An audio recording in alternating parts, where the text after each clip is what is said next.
ప్రముఖ బాలీవుడ్ నటుడు సైఫ్ అలీ ఖాన్ మీద దాడి జరిగింది. కత్తిపోటు గాయాలతో ఆయన ఆసుపత్రి పాలయ్యారు. తీవ్రంగా గాయపడిన అతడిని కుటుంబ సభ్యులు వెంటనే ముంబైలోని లీలావతి ఆసుపత్రిలో చేర్చారు. వైద్యులు ఆయనకు శస్త్రచికిత్స చేశారు. సైఫ్ అలీ ఖాన్ కు 6 చోట్ల గాయాలైనట్లు తెలుస్తోంది.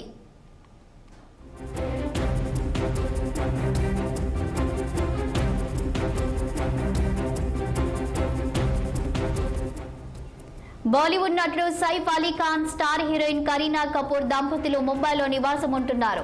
సెక్యూరిటీ ఉండే ఆ ఇంటిలోకి ఒక ఆగంతకుడు చొరబడ్డాడు. అదే సమయంలో అతడిని సైఫ్ అడ్డగించడంతో దాడికి పాల్పడ్డాడు. దీంతో సైఫ్ కు తీవ్ర గాయాలయ్యాయి. తెల్లవారుజామున 2:30 గంటలకు ఈ ఘటన జరిగినట్లు సమాచారం. ఇంట్లో గందరగోళంతో దొంగ పారిపోయినట్లు తెలుస్తోంది.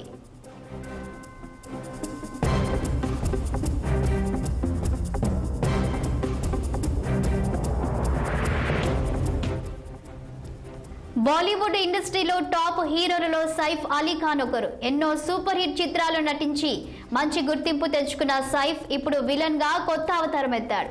Director Om Raut, young rebel star Prabhas కాంబోలో వచ్చిన ఆదిపురుష్ సినిమాలో రావణుడి పాత్రలో నటించారు సైఫ్.